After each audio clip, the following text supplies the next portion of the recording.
Hello. Today we're going to look at No David again. I know I've read it before. I read it in the last lockdown. But I'm going to read it again because I really like it. And it reminds me of my little brother whose name is David. And he did silly things growing up. I hope you don't do silly things. Sometimes David does silly things and sometimes he does naughty things. For example, here he's trying to get the fish down and he knows he's not allowed to. Is that silly or naughty? I think it's naughty. Look at him standing on those books, and the books are about to slip. He's going to fall off. The fish are going to fall down on top of him. He's going to get hurt, and the fish are probably going to die. And he knows he's not to do it. No, David. Does your mum look like that? Does she put her hands on her hips and go, no, whoever you are? Now this book is based on what really happened to the author, David Shannon. No running in the corridors. Can you hear that? It says, a few years ago my mother sent me a book I made when I was a little boy. It was called No David, and it was illustrated with drawings of David doing all sorts of things he wasn't supposed to do. The text consisted entirely of the words no and David. They were the only words I knew how to spell. I thought it would be fun to do a remake celebrating those familiar variations of the universal no that we all hear while growing up. You think you're the only one who gets growled at? You're not. Even I used to get growled at and I was a pretty good kid. Sure. Of course, yes is a wonderful word, but yes doesn't keep a crayon off the living room wall. I didn't do that. But there was loose wallpaper in my bedroom and I kind of ripped it off because I thought I was helping. David's mom, American, David's mum always said, no, David. Oh, do you think that's silly or naughty? Does he know he's not allowed to do that? He's being naughty, drawing on the walls. No, David. Silly or naughty? Does he know that he's not supposed to get the biscuits himself? Look, you know what's going to happen. The chair's going to slip. He's going to fall and his chin will hit the bench. At the very least, he's going to end up with sore teeth, if not much, much worse.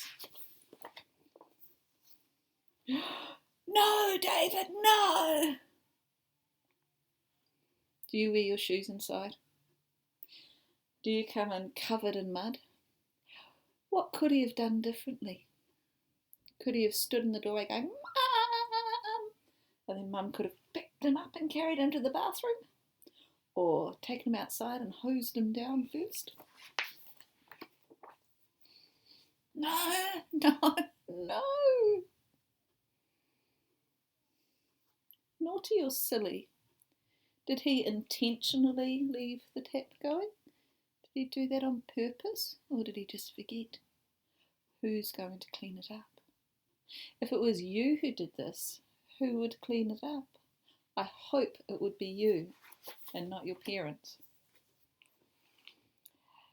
Come back here, David. Does he know he's not supposed to do that? I think he does. It's far too cold to be doing that at the moment, isn't it? Look at that dog going, ooh. Boy running, we'll run after boy, we'll bite. David, be quiet. When I was little and I played with the pots and pans, my mum would sometimes say, oh, that's lovely, dear. Go and play outside. Don't play with your food. Naughty or silly?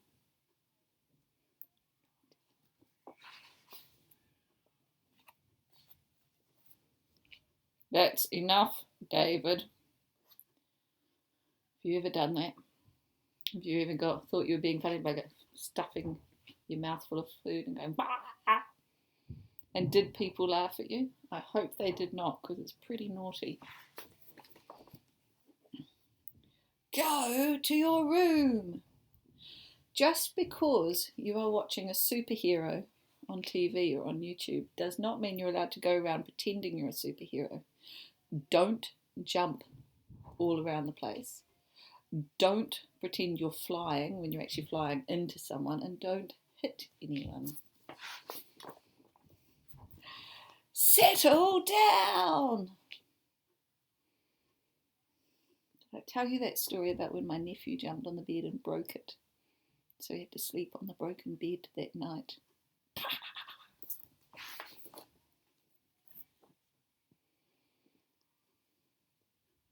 Stop that this instant!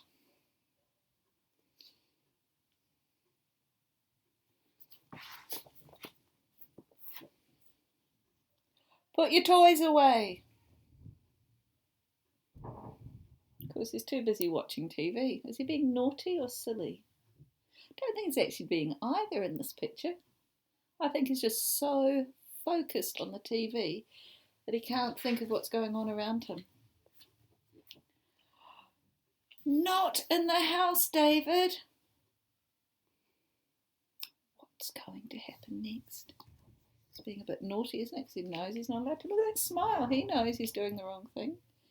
What's going to happen next? Were you right? Do you think something would get broken? I said no, David. Look at him, he's all sad. He thinks his mum doesn't love him. Davy, come here. Yes, David, I love you, even though you drive me a bit crazy. That's No, David. I like that one. There's another book called David Goes to School, and I've also sent the link for that, and I'm not reading that one because I don't have a copy. But I got a copy from one of the other students one time, and we read it. And you know, behind the door in the ESOL room, let's have a look. Can we read them? This is what we did with them. Ms. Finnegan always says, "Oi, shush, get out. Oi, you get out." I just had an argument with that one when he did that one. Ms. Finnegan always says, "Good morning, Millie. Good morning." Oh, that's a nice one. I'm being polite there. Ms. Finnegan always says, "Don't move, David." Spelt wrong, never mind. Ms. Finnegan always says, "Put your hand up." Look, we're sitting around a table. And it's not our table. Ms. Finnegan always says, "Sit on the chair properly." I say that a lot. Chair properly, sit on the... Sophia. Ms. Finnegan always says, "Be quick." Be quick, Sophia. I was talking sorry to my friends. Ms. Finnegan always says, "Don't moan." Ms. Finnegan always says, "Stop drawing on the board, Robin." That's the wrong board, but never mind. Ms. Finnegan always says, "Work fast." It's funny how two of the kids have drawn that shaped table, but we have a cloud table. Ms. Finnegan always says, "Wait." Ms. Finnegan always says, "Shush." Ms. Finnegan always says, "Where's your homework?" Ms. Finnegan always says, "You didn't come to class." Ms. Finnegan always says, "Don't run in the corridor." Thump, thump, thump, thump, thump, and we can hear that out there at the moment, can't we? Thump, thump, thump, thump, thump. Here is what I'd like you to do. On a piece of paper, hope you've all got a piece of paper, or else on a piece of paper. So here's your piece of paper. You might need to get your parents to help you with this. You tell them what you hear me say a lot, and then you write with their help. Ms. Finnegan, M-S, Ms. Finnegan, F-I-N-I-K-I-N, always says, and what do I say to you? What do you hear me saying the most? Or do you hear me saying, well done? Or do you hear me saying, sit on the chair properly? Or perhaps you hear me saying this. You know what I'm drawing here? 5 children. Oh, and a chair, right? There's a chair. Very important for this joke to work, isn't it? Because we all know this joke. Ms. Finnegan always says, who's before you, who's after you? Who is before you? Because we've been working on before and after so that it's easier in maths. Who is after you? You might not write something that complex because you're 5, and that's okay. See what you can come up with.